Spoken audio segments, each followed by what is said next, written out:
Hey there, folks. Thanks so much for joining me here on Wave Now. I'm Myra Ansari. Governor Beshear is providing his Team Kentucky update, talking about a variety of things, including economic development and the state's response to severe weather. He just started, so we are going to jump in on this press conference. Over $45 billion in new private sector investment, and we've crossed over the 68,000 new job mark. Both of those numbers are records that we are very proud of. 2025 alone, we announced 184 new location and expansion projects totaling $10.5 billion in announced investments and creating more than 9,500 full-time jobs.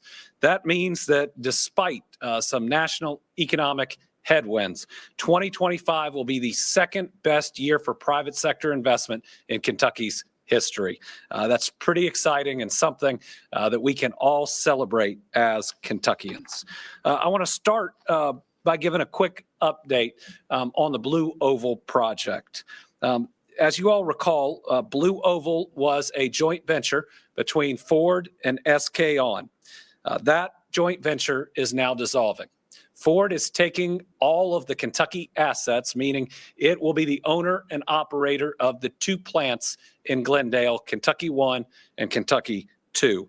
The company has announced that it's going to invest $2 billion extra into Kentucky 1, and it's going to create 2,100 jobs at the completed facility. They're going to move from making EV batteries to making battery storage batteries. The energy storage batteries are in significant demand right now, and it looks like the market will be huge for decades to come. I want to thank Ford's leaders for continuing to believe in us, for knowing that these two facilities are really important, and for making some really large investments to make sure that they work for the company and that they have a future for Glendale.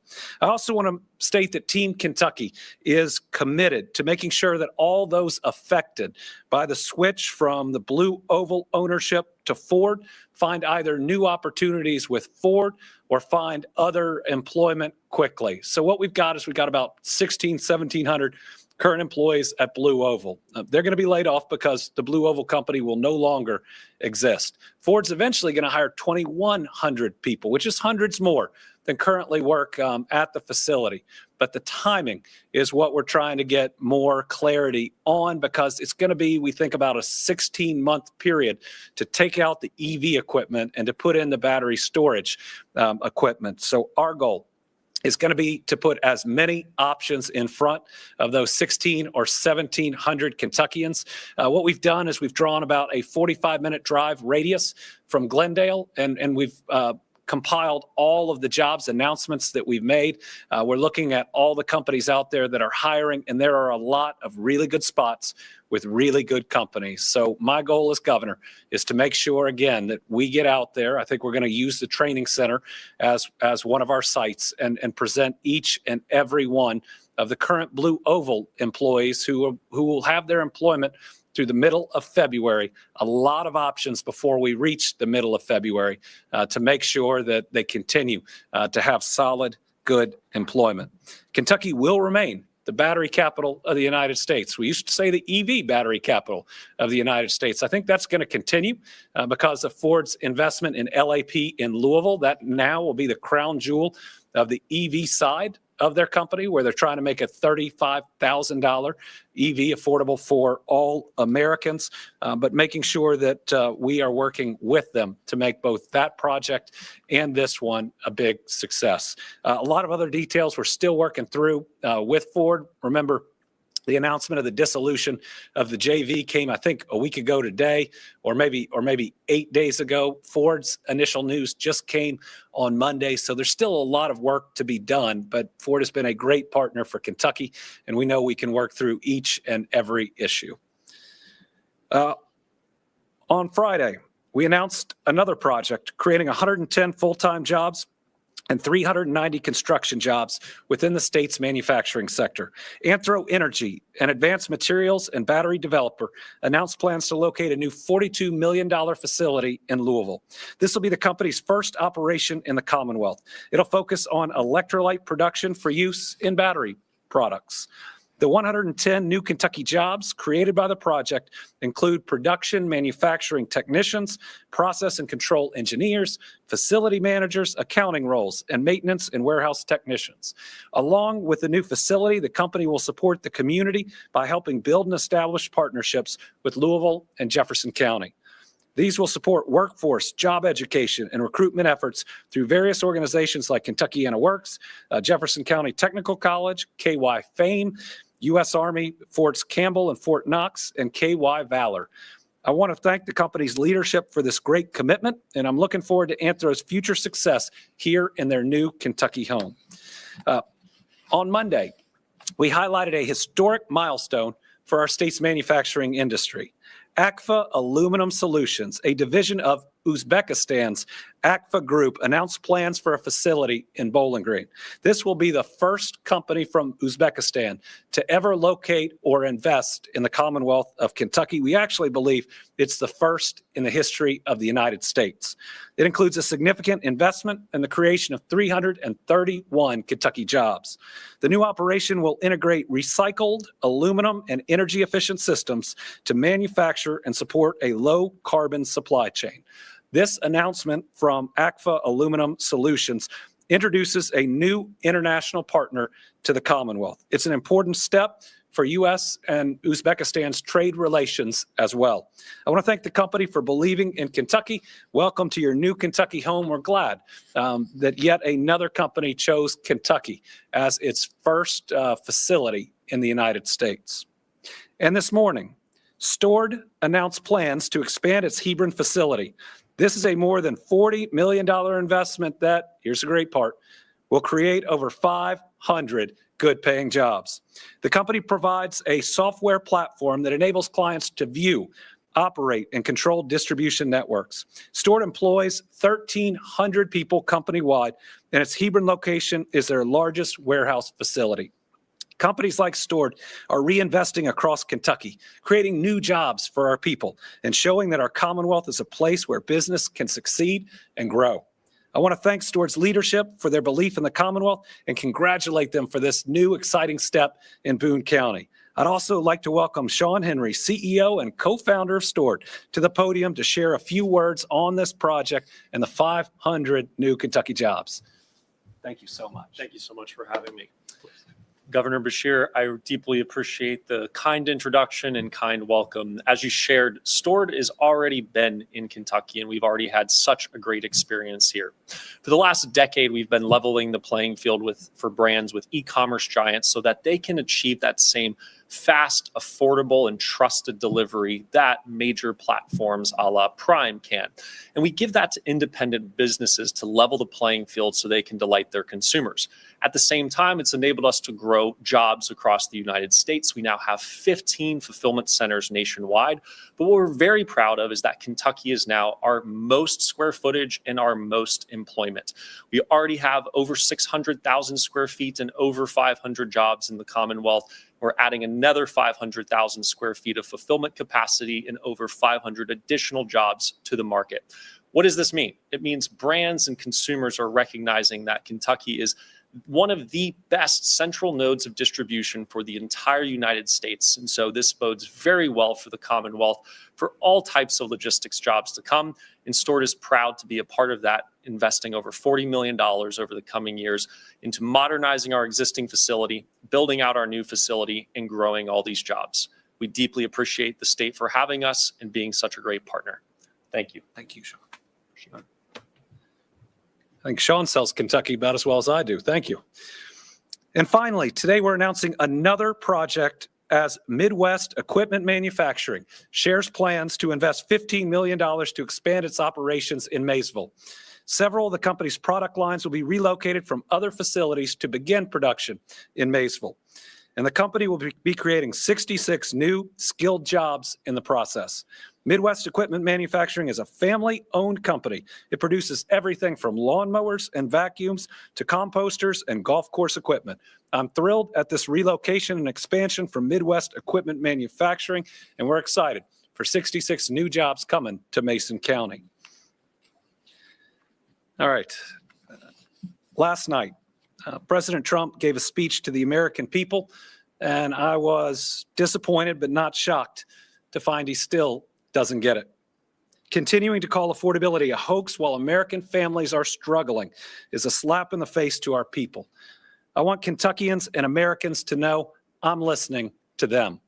I encourage folks to join us on January 7th for my State of the Commonwealth and Budget Address. It'll begin at 5:30 p.m. Eastern Time, and you'll have more options to watch than ever before, including on my social channels. We'll be sharing more information in the coming weeks, but simply put, it will be a very different address than what you heard last night, one that focuses on delivering results to make the lives of our people better, that makes the lives of our people a little easier. Because I'm committed to listening to our families and addressing their concerns. Because I believe the American dream should be attainable. Whether it's becoming a homeowner, being able to pay the bills at the end of the month, affording health care, or even taking that same family vacation that you went on as a kid, these are the things our American families deserve. I'm committed to making them possible. So we'll see you on Wednesday, January 7th at 5:30 p.m. Eastern Time for my State of the Commonwealth and Budget Address. That leads us to our current budget and some steps that I have taken today to make sure that we are fiscally responsible and that our current budget is balanced. Since I took office, I've been committed to making Kentucky fiscally responsible.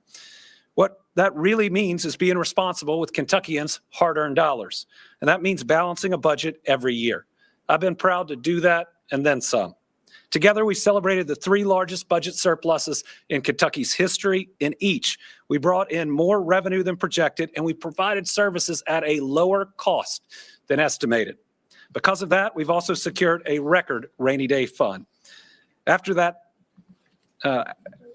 so we have recently had to call the consensus forecasting group in. That is the group of economists that set the amount of revenue that is projected for our state budget. So you do that before the budget and you make sure you use those numbers. Under state law, at other times, we need to call them in and to see if that number is still accurate. Now, several months ago, they came in and projected, due to challenges in the national economy, we were going to have a shortfall of $305 million. But then we had a couple of really good months, a lot of economic activity. And so the forecasting group came back in and they changed their projection from $305 million to $156 million. Now, $156 million sounds like a lot of money, but in the context of a $16 billion state budget, it's really about 1% of general fund revenues. But still, Kentucky law requires a budget reduction, which I'm sharing today.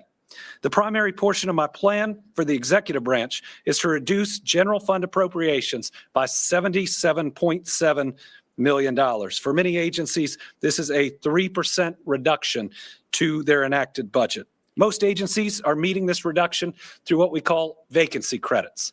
These are jobs that were budgeted for, that there are dollars in the budget for, but are not currently filled.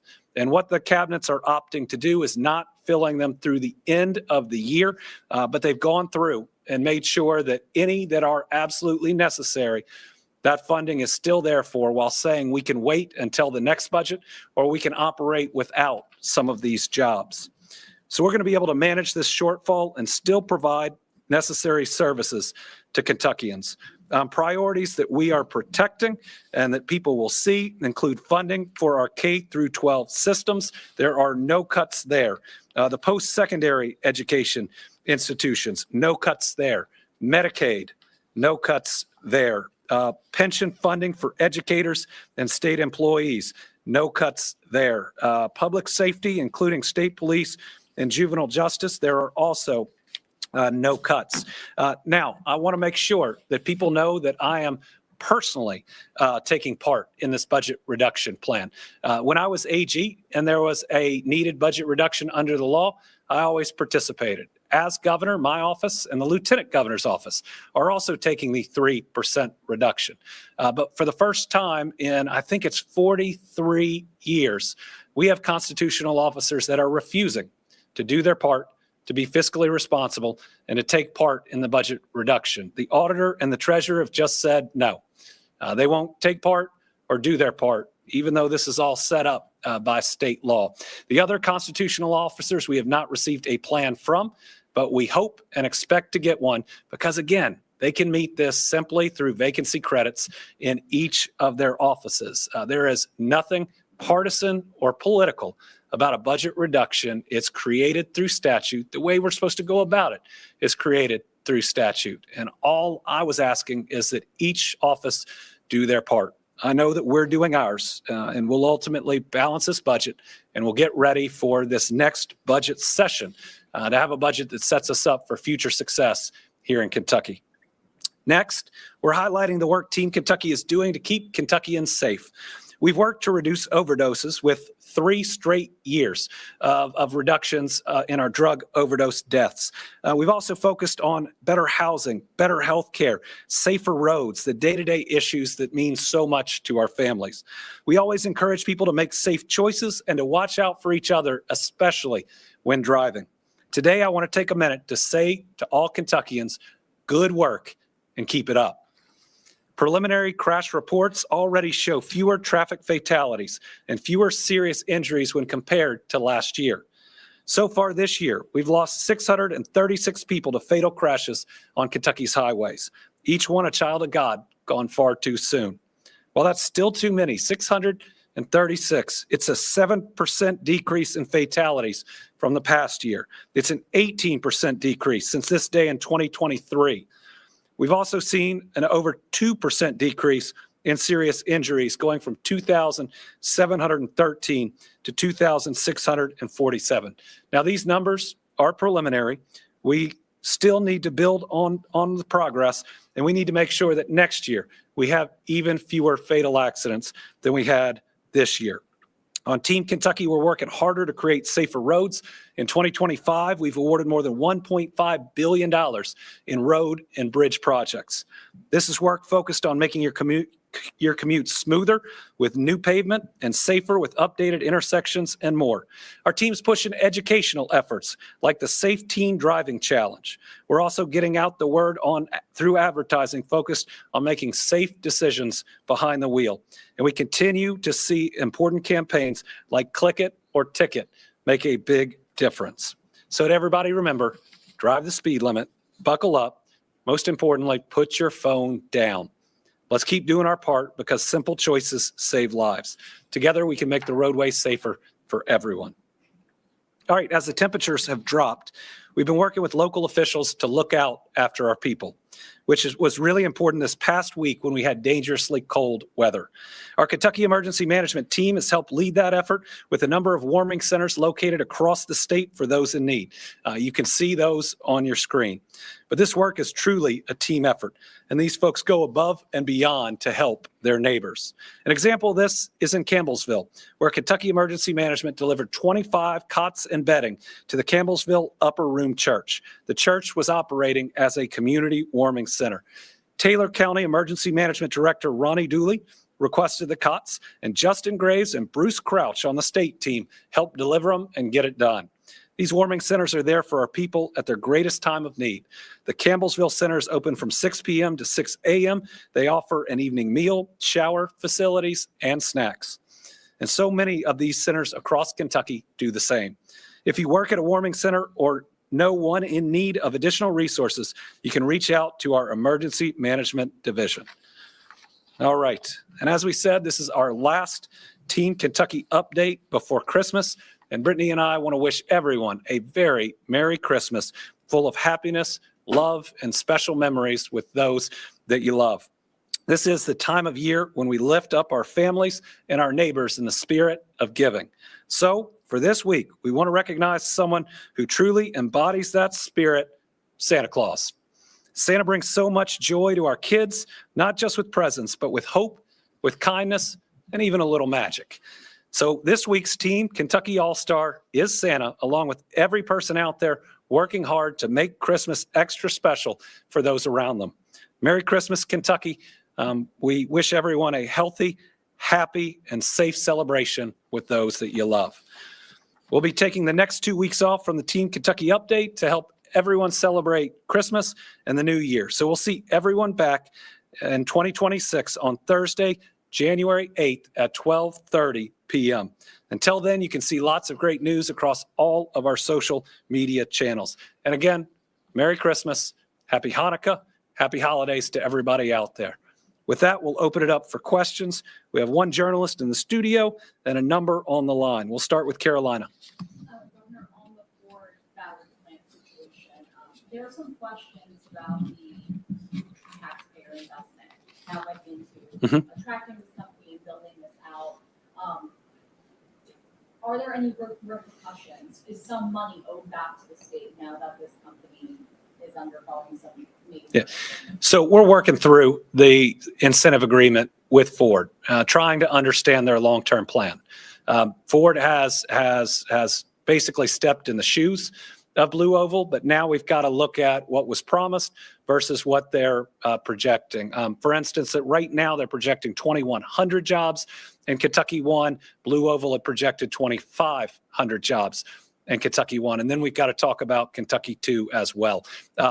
Now that's changed, but another change is more has been invested than was originally incentivized. And so we have both the jobs and the investment. You know, they moved from $5.8 billion to adding another $2 billion, which is $7.8 billion. So there's going to be a little bit of negotiation on both of those sides, but we're still working through all of that. On the line, we have Tom Latek. Thank you, Governor, and Merry Christmas to you and your family as well, and Happy New Year to you. What are the offices that you have not heard yet from on the constitutional offices on those budget cuts you want everyone to make? And what was the reason given by those that refused? Let's see. The Lieutenant Governor and I are the two constitutional officers that have said, yes, we'll take the budget cut that everyone has taken in the past every time. The treasurer, I don't think gave a specific reason. The auditor said, oh, I've uncovered all of this wasteful spending. You can balance the budget that way. That's not how it works.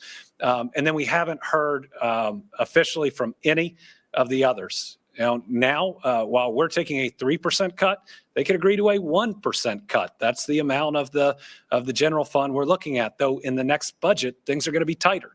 And they're going to have to do the same jobs they're doing with a little bit less. So now would be the time to get ready. We also haven't heard from the prosecutors yet. And then the other two branches of government just have a legal duty to ultimately put a plan into place. Next, we've got Bryce Patterson from WPSD. I want to ask about the extradition of Philip Whitnell. He's being held in Illinois. He's accused of the murder of Stephanie Stacy in Paducah. Donna Dixon, our McCracken County Commonwealth Attorney, FedExed a request on Tuesday, and we're just wondering about the timeline there. Yeah, our office has been communicating directly with the Commonwealth Attorney. They talked on Tuesday.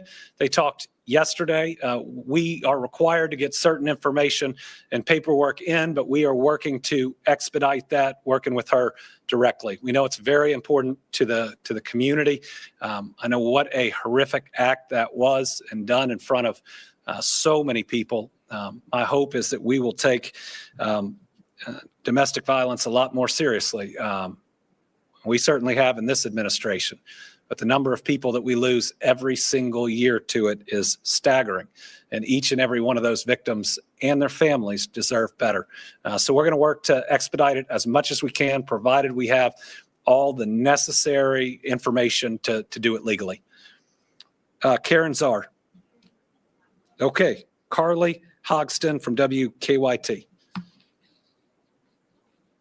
Thank you, Governor. Senate Bill 100, which was signed into law in March, creates a new licensing requirement for tobacco retailers, but many say the application system opened late and haven't received approval, with thousands still waiting. Is the January 1st deadline still fair? And what is the state really doing right now to get these licenses approved in time?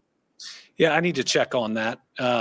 If there's a challenge there, we'll look into it, and certainly businesses should be treated fairly. Next, Sylvia Goodman. Hello, Governor. I just had a follow-up question. I couldn't hear Carolina's exact question at the beginning, but on the status of that upfront $250 million loan, I know you said that there's some questions about additional investment, but as you said, they aren't going, at least they're not planning on hitting those employment targets by 2026. What are the options for the state to recoup that money if that's the route you decide to take?